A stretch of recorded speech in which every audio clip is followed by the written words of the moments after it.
Let's start. Today we will see how to implement a checkbox in Flutter Android.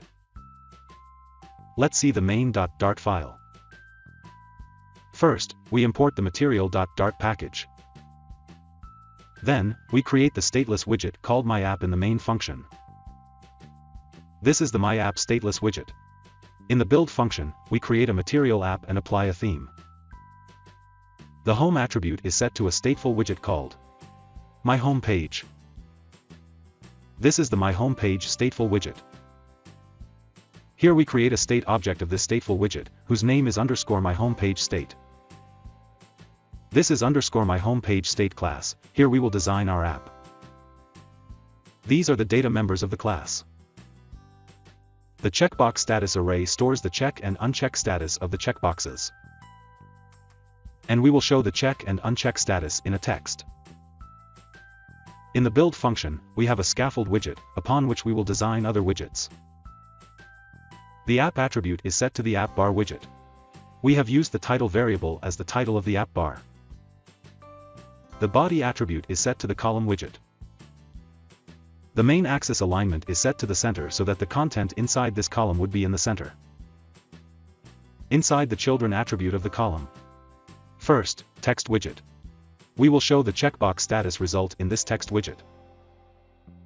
Then we have a sized box widget to create some empty space on the screen. Then we have a row widget. Inside the row, we have a checkbox widget and a text widget. The text widget is used as the title of the checkbox. We name this checkbox A. In the checkbox widget, we have set the value attribute as the first element of the status array. When the checkbox is checked or unchecked, this onChanged function is called. We change the state of the checkbox status variable here. And simultaneously, we update the result in the text widget above.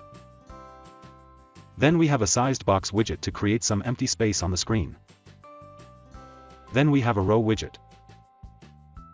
Inside the row, we have a checkbox widget and a text widget.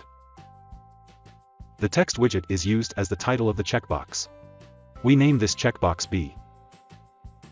In the checkbox widget, we have set the value attribute as the second element of the status array. When the checkbox is checked or unchecked, this onChanged function is called. We change the state of the checkbox status variable here. And simultaneously, we update the result in the text widget above. Let's run the app. So that's it. That's how you can create a checkbox in Flutter Android. Thank you.